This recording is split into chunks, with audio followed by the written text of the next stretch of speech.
లే.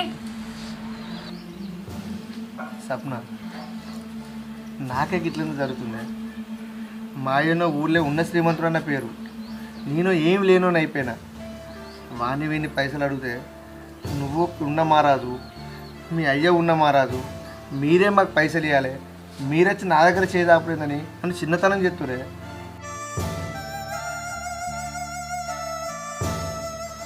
నేను చేసే పనికి అరకది బరకది లేకుండా అవుతుంది సప్న. నాకే గిట్లెందుకు జరుగుతుంది? నేనేం పాపం చేసిందే? ఇక నేను ఎవరిని పైసలు అడగనే. ఆ ఉన్నొక్క బండిని ఉదబెట్టుకొని ఎట్లనో బతుకుదాం.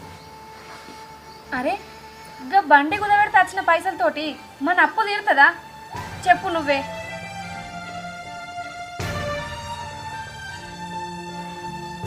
కొంతనన్నా తీరుతుంది. నాకు అందరిని అడుగుదామంటే ఇజ్జత్ మానం అనిపిస్తుంది. ఇక నేను అడగలే.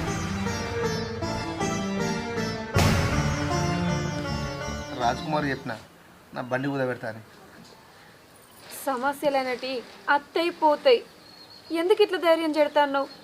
నువ్వే ఇట్లా ధైర్యం చెడితే నా పరిస్థితి, నిన్ను చూసుకుంటా నేను ఎంతో కొంత ధైర్యంగా ఉంటాన్నా. సప్న, అయ్య ఉన్నోళ్ళని నేనున్నోళ్ళని ఏనాడన్నా తాగిన్నా తిన్ననా జల్సాలు చేసినా ఉన్నంతలో నా బతుకు నేను బతుకుతుంటే నా బతికేందే గిట్లయింది. ఆకాశారం మంచి లేక మా అయ్యని పైసలు అడిగితే